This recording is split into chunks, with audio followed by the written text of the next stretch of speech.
วันนี้เราก็ทำพิธีใหญ่พิธีอ่าให้พรหลวงพ่อธรรมชโยเมื่อวันเกิดพอ2,100นี่2,561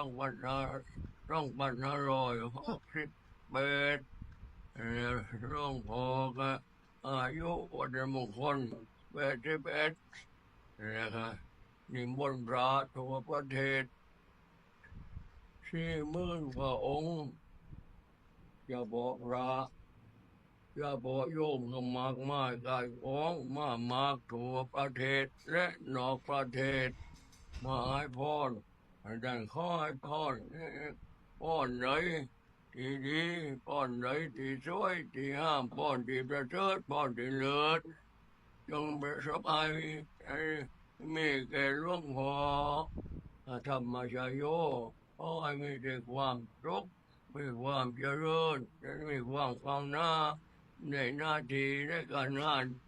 ที่หลวงพ่อกระทำและที่จะทำมาแล้วและที่กำลังทำอยู่และจะทำต่อไป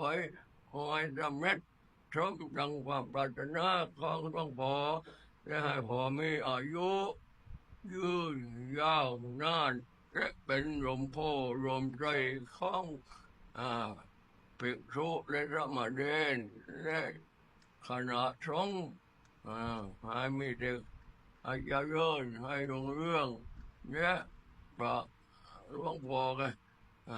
มีความศรัทธามีความเลื่อมใสในพระพุทธศาสนาได้รักษาศาสนามานานจงเจริญรุ่งเรืองและรักษาและกระทำมัดพระธรรมกายนี่นะให้เจริญรุ่งเรืองมาตั้งแต่ต้นเนี่ยวันนี้เจริญมากที่สุดแล้วมีความรวยทั้งงามทั้งดีทั้งดังทั้งเด่นนี่เพราะหลวงพ่อเป็นประธานก็จะแนะนำคณะสงฆ์ของพระวัดพระธรรมกายและให้ญาติโยมกัลยาณมิตรทั่วประเทศและนอกประเทศก็มารวมเยอะแยะวันนั้นความดีนี้หลวงพ่อต้องได้รับเรียกว่าคุณงามความดีที่ทำมาแล้วนี่พอจะได้รับผลตรงนี้แต่ความทุกข์กายจะมาใหญ่และมันมีอุปสรรคมากเล็กๆน้อยๆนั้นก็ให้อุปสรรคนั้นละลายให้ทุนให้เราพอปลอดภัยปลอดโรค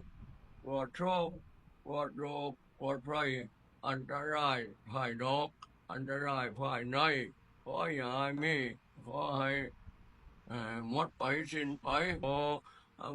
มีความสุขมีความเจริญรุ่งเรืองขึ้นไปจะได้เป็นลมโพลมใจของของญาติของโยมของลูกของหลานในทุกก็ให้